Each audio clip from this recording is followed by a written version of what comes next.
તો આગળ વાત નકલી દારૂકાંડ મામલે આમ આદમી પાર્ટી દ્વારા ઉગ્ર વિરોધ પ્રદર્શન કરવામાં આવ્યું। આપના બ્રિજરાજ સોલંકી સહિતના કાર્યકરો દારૂની બોટલો અને ગૃહમંત્રી હર્ષ સંઘવીના પૂતળા સાથે કલેક્ટર કચેરી પહોંચ્યા હતા। કાર્યકરોએ પૂતળાનું દહન કરી સરકાર વિરુદ્ધ સૂત્રોચ્ચાર કર્યા હતા। ત્યારબાદ રોડ રોકીને વિરોધ કરતા પોલીસે બ્રિજરાજ સોલંકી સહિતના લોકોની ધરપકડ કરી હતી અને જ્યારે રોકીને તેનો વિરોધ કરતા કાર્યકરોને ડિટેઇન કરવામાં આવ્યા હતા। નકલી દારૂકાંડ મામલે જ્યારે આ ઉગ્ર વિરોધ કરવામાં આવ્યો હતો, જ્યારે આમ આદમી પાર્ટીના કાર્યકર્તાઓ પહોંચ્યા હતા અને સઘન પોલીસ ચેકિંગ પણ ત્યાં હતું, સુરક્ષાના કર્મીઓ પણ ત્યાં હતા અને સુરક્ષાકર્મીઓ જ્યારે આ તમામ જે કાર્યકર્તાઓ હતા જે સરકાર વિરુદ્ધ આમ આદમી પાર્ટીના કાર્યકર્તાઓ જે સૂત્રોચ્ચાર કરી રહ્યા હતા તેમને ડિટેઇન કરવામાં આવ્યા છે।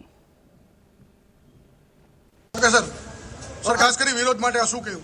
આજે ભાવનગર ખાતે આમ આદમી પાર્ટી દ્વારા વિરોધ પ્રદર્શન કર્યું છે। જે રીતના નેક નામદાર પ્રજાવત્સલ્ય રાજવી કૃષ્ણકુમાર સિંહજીની આ પવિત્ર અને સંસ્કારી નગરીને કલંકિત કરવાનું કામ આ ભારતીય જનતા પાર્ટી અને હર્ષ સંઘવી દ્વારા કરવામાં આવ્યું છે। 10 નિર્દોષ હિન્દુ લોકોના જીવ આ ભારતીય જનતા પાર્ટી અને હર્ષ સંઘવીના કારણે લેવામાં આવ્યા છે। આ લઠ્ઠાકાંડ છે પહેલી વાર નહીં, પરંતુ આના પહેલા બરવાળા ખાતે પણ લઠ્ઠાકાંડ થયો અને 39 જેટલા યુવાનોએ પોતાના જીવ ગુમાવ્યા છે। ત્યારે આજે ભાવનગરની અંદર 10 કરતાં પણ વધારે નિર્દોષ હિન્દુ યુવાનો જે ઝેરી અને કેમિકલ વાળો દારૂ પીને પોતાને મૃત્યુને ઘાટ ઉતાર્યા છે, એના વિરોધમાં આજે વિરોધ પ્રદર્શન સમગ્ર ગુજરાતની અંદર આમ આદમી પાર્ટી કરવા જઈ રહી છે। ત્યારે અમારી સ્પષ્ટ માંગ છે કે હર્ષ સંઘવી જે આ ગુજરાતના ગૃહમંત્રી છે એમને તાત્કાલિક ધોરણે રાજીનામું આપી દેવું જોઈએ, કારણ કે આ રક્ષાબંધન આવી રહી છે, અનેક બહેનોના ભાઈઓએ ગુમાવ્યા છે। ત્યારે આ હર્ષ સંઘવીને સહેજ પણ શરમ હોય તો ઢાંકણીમાં પાણી લઈને ડૂબી મરવું જોઈએ, કારણ કે આ દારૂનો છેલ્લા 1 વર્ષમાં 10,000 કરોડ કરતા પણ વધારે કાળો વેપાર ગુજરાતની અંદર થયો છે અને દેશી દારૂ નહીં, ઇંગ્લિશ દારૂ નહીં, પરંતુ ડ્રગ્સના અડ્ડાઓ પણ ખૂણે ખાંચરે ગુજરાતની અંદર ધમધમી રહ્યા છે। ત્યારે હર્ષ સંઘવી મોટી ફાંકા ફોજદારીની વાતો કરે છે, રીલો બનાવે છે કે અમે કોઈ પણ ચમરબંધીને છોડવામાં નહીં આવે।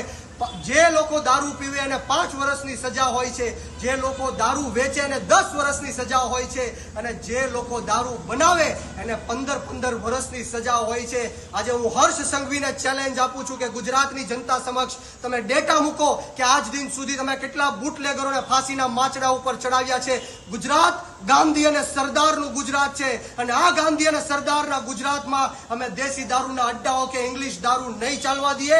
ગુજરાતના યુવાનો એક થશે, આંદોલન કરશે અને અમે સૌ સાથે મળીને હર્ષ સંઘવીને રાજીનામું લેવા માટે મજબૂર કરશું। હર્ષ સંઘવી મુર્દાબાદ।